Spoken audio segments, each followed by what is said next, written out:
Hi everyone. In today's video, I'm going to talk about homelessness. Coming up.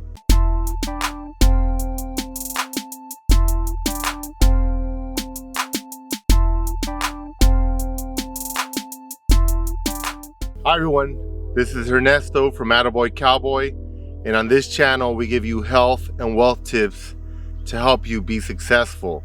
Today I'm coming to you from Catalina Island, California. And I wanted to share with you some experiences I've had recently with homelessness.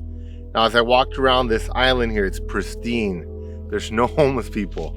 And I live in Los Angeles, California. We have over 70,000 homeless people living in LA, the second highest in the country. The highest is New York City. I believe they have around 110,000 homeless people. Now, over the last 5 years, it's gotten crazy in LA. Where I live in downtown LA, I walk to the gym and I see people laid out all over the place in the public parks and side of roads. You know, they use the restroom in public. There's trash. I mean, it's really a sign of the times, because I from my understanding, homelessness is actually increasing worldwide because of overpopulation, global warming, and a lot of other reasons, economic disparity. Now, I had a patient recently asking me some questions about homelessness because a gentleman was homeless. And I wanted to share with you that story. I started working with homeless veterans about 20 years ago. When I started working for the military, I was treating veterans at a veterans hospitals. And I had this experience where I had this awesome van. It was a government vehicle. I could speed, I could double park, I could do whatever I wanted.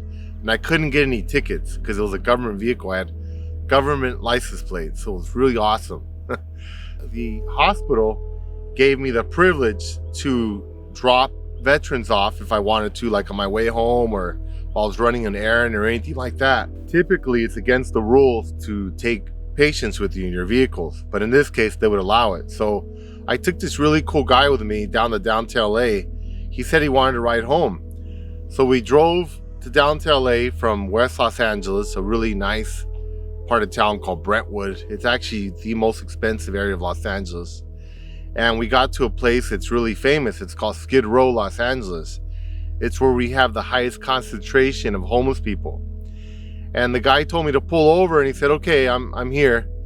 I looked around and I said, hey, well, don't you want me to drop you off at your building? Because we were by an empty lot and there was all these people laying on the ground, and you know, it didn't look very safe. It looked pretty bad. And this guy was really mild-mannered. He was very clean, and he's a really nice guy. And he tells me, oh no, he goes, I live here. I go, where? Where do you live? Where's your building? I was just out of school. And he goes, no, I live here. I'm homeless. I live in the street. And I thought, oh man, I mean, I didn't say anything, but I remember driving home and I was kind of heartbroken. I thought, wow, you know, we're in this really wealthy country, and this guy's a veteran, and I really respect veterans, and this guy's sleeping in the street. I thought, man, that's not cool, you know? So the next day I went back to the hospital. I talked to the social workers and I said, hey, you know what's going on? Why is this guy sleeping in the street? Let's get him a place to live. And the social worker kind of chuckled, and she started explaining to me. She started giving me a little background. She told me what happens is a lot of these places that they have housing for veterans are empty. They have multiple empty units. They don't have enough people to fill them. And I said, how could that be if we have so many veterans here don't have a place to stay? And they said, well, because a lot of them have drug and alcohol problems. And to live in these buildings, they have to get drug tested and they have to stay clean. And these folks a lot of times would rather not have to deal with that and would prefer to live in the street and be able to use drugs and drink as they choose to. So that helped me understand a little bit about why a lot of them were in the street. But over time, this issue has kind of evolved. As I talked to other patients, I started realizing, well, you know, there's a lot of other reasons why people are homeless. In fact, I was just talking to two guys this past week in a nursing home, and these guys were really cool. You know, I was talking to them, and one of them he got sepsis, which is like a really bad systemic infection in your body. And it started from kind of like a bed sore he got on the bottom of his heel. So I asked him, how did you get that? I mean, you just lay in bed all the time, or what's the deal? Because I saw this guy walking around just fine. And he said, no, he says, what happens is I used to work for GM, and I had this really great job, and I got laid off after working there 29 and a half years. I said, okay. So I didn't get my pension. I need to get to 30 years to get my $2,500 a month pension. So basically, because I got laid off 6 months below, I only get $1,200. And I have to wait till I'm 65. At this point in time, he's only 61, so he needs 4 years. So if he got his pension now, he said he'd only get $600. So he said he went on government assistance from the state of California. It's called General Relief, and he gets about $500 in food stamps and cash per month. So he told me it's only $100 more, and if I get the $600 pension, I lose that $500 assistance from the government. So I'm basically just waiting till I reach 65 so I can get the $1,200. He goes, because the $1,200 would really make a difference in my life. So I asked him, where do you live? He goes, well, I was living with my mom. My mom got sick, and then she needed a lot of medication, so I had to like cash out my 401k, cash out my, all my retirement accounts, and use the money to buy medications for my mom. I've been through a similar situation like that with my own parents, where I had to spend a lot of money out of pocket for their medications because they didn't have the right insurance to cover it. So he said he basically got drained of all his funds, and then his mom died, and then his siblings decided they want to sell the house and split it 3 ways. So he says he got about 70 grand. He lived in a hotel for 1.5 years, and he just ran out of money. So he tells me he sleeps in a hamburger stand parking lot in his car. He has an SUV, and he has an agreement with them where he helps wash the bathrooms, and he uses the money he gets from the state to eat 1 meal a day there, and they allow him to sleep in his car in the parking lot. That way he's kind of like security for the place, so people don't come do graffiti and stuff like that. He said the only problem is he doesn't really have enough money to eat multiple meals. So he says he can only afford 1 meal a day. And I thought, wow, that's terrible. 1 meal. I mean, how do you get full in 1 meal? He says, well, I have to buy something with a lot of French fries, like a hamburger or a cheeseburger or, grilled cheese or whatever. And that way I eat a lot of French fries, so I get full. And they usually give free refills on soda. So then I just drink lots of soda the rest of the day to stay full till the next day.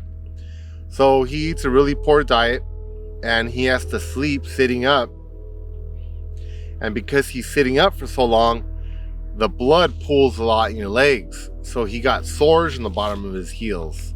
And that's how he ended up in the nursing home. And he was actually really happy because he was telling me, wow, I'm getting 3 squares a day, 3 square meals. I have cable TV. I have a soft bed. I have all these nice people to look after me. And this gentleman was pretty young. He's only 61 and he looks great, but he just wasn't eating very well. So that's one guy. He told me he never drank, he doesn't do any drugs. I go, why don't you go downtown LA to go to the homeless shelters or to the soup kitchens or anything like that? He says, no, I stay out of those places because a lot of people that are mentally ill hang out at the homeless shelters in downtown LA. A lot of people that have drug problems and stuff like that. He says, and I have enough problems. I don't like to hang around those places because they like to bully older people like myself, he said. And they'll steal my phone and do different stuff like that. And I thought, wow, I hadn't thought about that. So then, coincidentally, right after him, I got another patient. He had a bed sore on the back of his tailbone, on his butt. And I asked him, how did you get that? This guy's mobile. Again, he walks around a lot. And he told me the same story, except this guy was about 70. He says, I have to live in my car. He goes, I had a really good job. I forgot what he did for 30 years. But then he went through a divorce when he was about 60.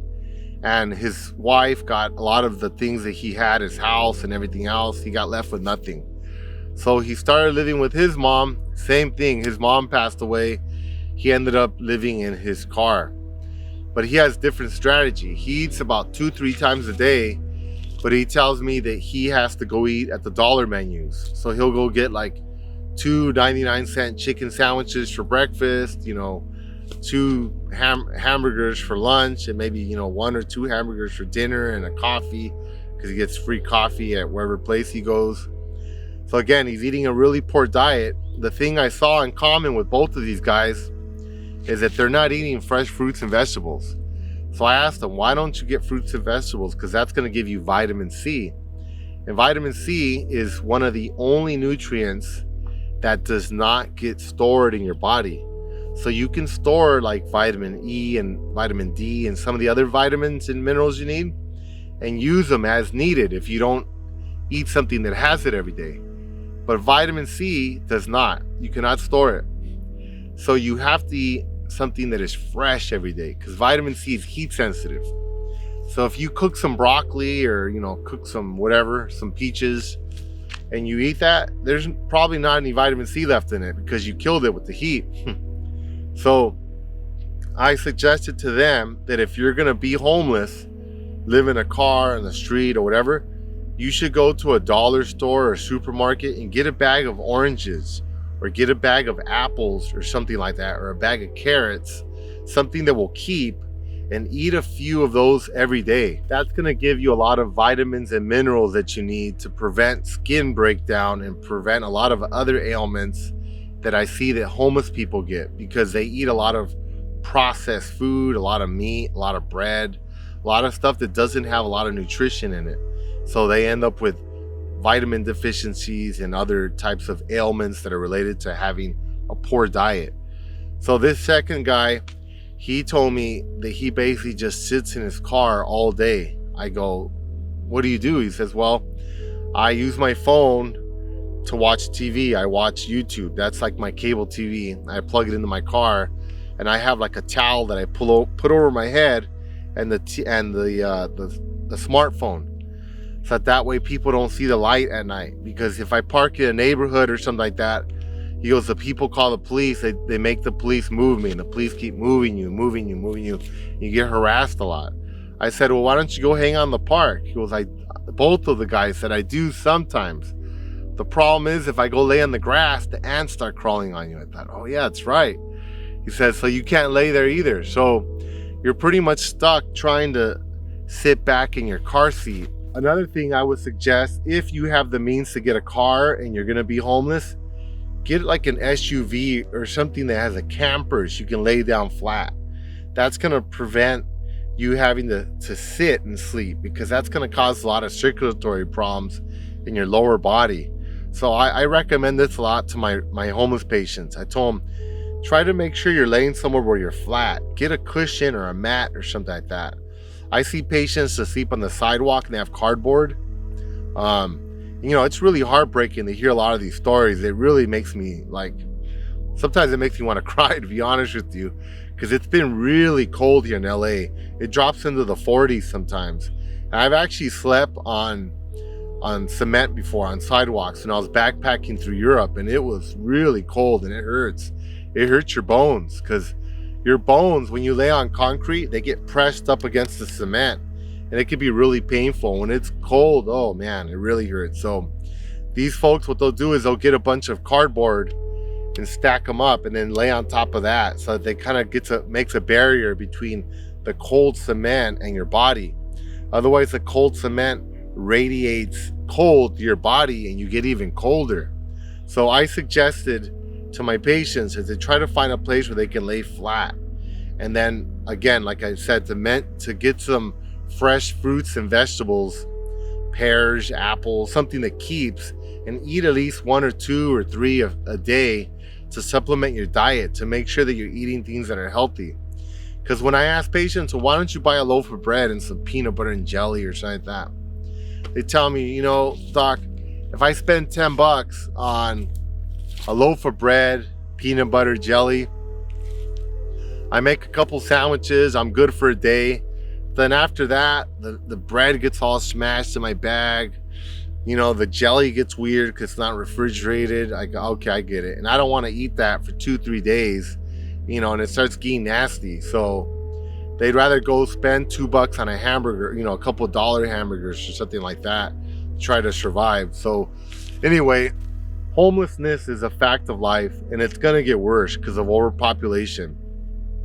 In fact, this is actually a record for human migration worldwide.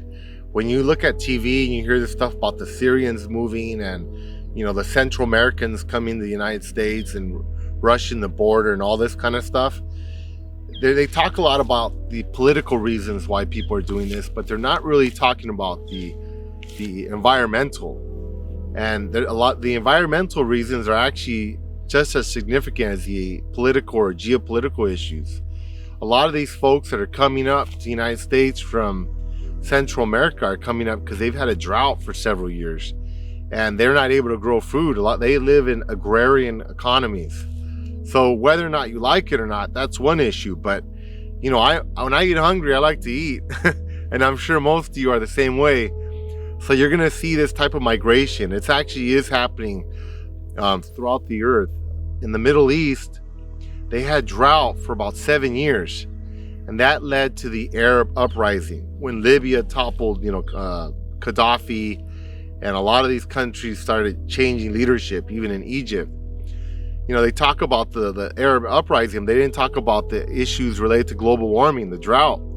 The drought caused record low production of food in that area. That's what caused the Arab uprising, and it caused the changing of government. Now that caused that huge migration of people into Europe, and Europe's having a lot of issues now with homelessness as well. So in developed countries, it's going to be a fact of life. It's going to keep happening because of global warming, and again, because of overpopulation. So when you see homeless people out in the streets, I hope that gives you a little background of why they're there and why some of the reasons that they're there in the first place. It's not always because of drugs and alcohol, like I actually used to think in the old days. It's also because of a lot of issues related to income and migration and issues like that. In terms of income, I know a lot of these people, they tell me, well, Doc, I make $1,500, I get $2,000 from Social Security or my pension, and rent's $2,000. So I don't have enough money to pay rent and eat and buy clothes and everything else. So a lot of these folks are not drug addicts, not alcoholics. They consciously have to make a choice to live in the street so they can have money to pay for their P.O. box, their cell phone. Smile, do something kind for someone. Okay, thank you for listening. If you have any questions, please comment below. Thank you.